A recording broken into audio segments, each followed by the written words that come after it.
This video covers how to plumb the Hayabusa motor in the Thunder Roadster GTR.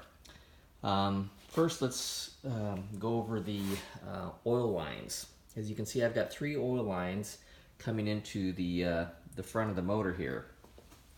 And let's take a look how they're plumbed.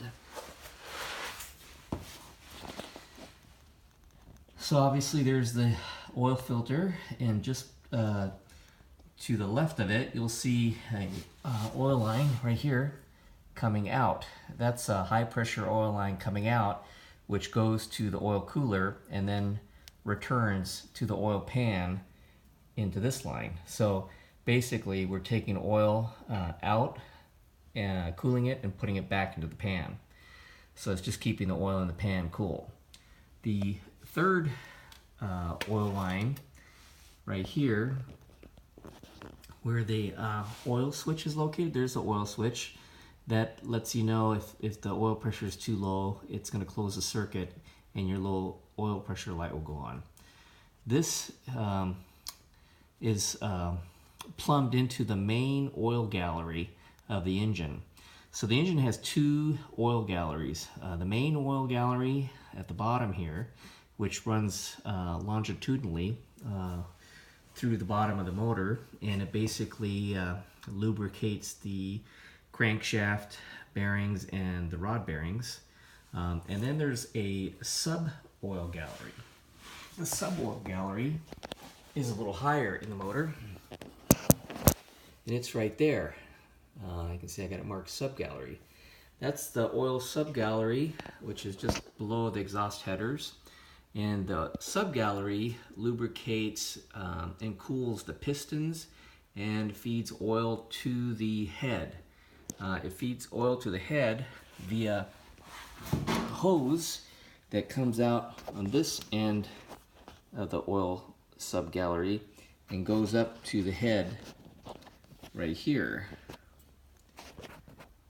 And it's connected to a banjo bolt which feeds the head with oil.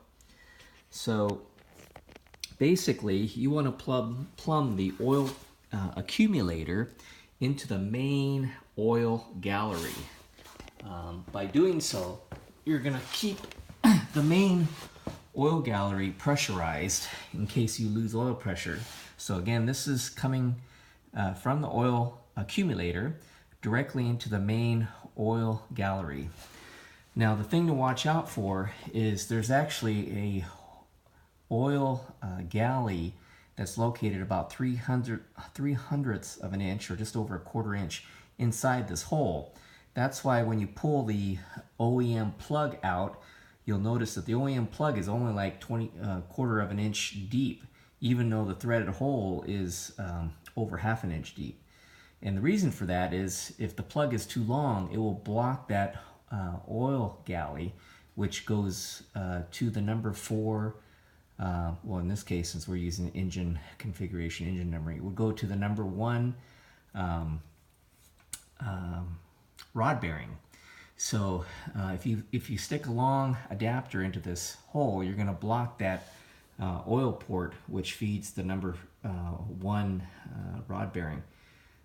So that's not good. So what I did was I actually shortened this adapter, this AN adapter, to the same length of as the OEM plug, so that it would not block that oil port. Okay, so that, as I said, that third line that goes into the main oil gallery goes to the AccuSump, sump,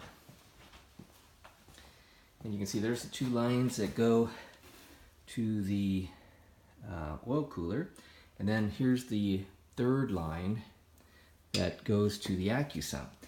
I have a solenoid on the AccuSump.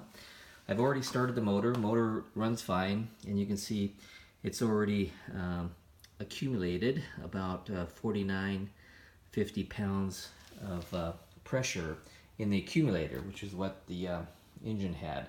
So basically I have this solenoid connected directly to my ignition switch. So when the ignition switch is on, it opens up the valve and it pressurizes the engine, forces this oil, which is at 50 psi, into the motor, so you have a lubricated cold start. And then once the engine starts, it's going to generate pressure again, and it's going to force the oil back into the accumulator.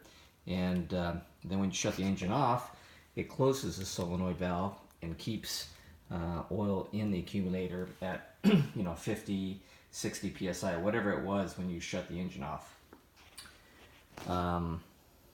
Okay, I think that's it for now. Thanks.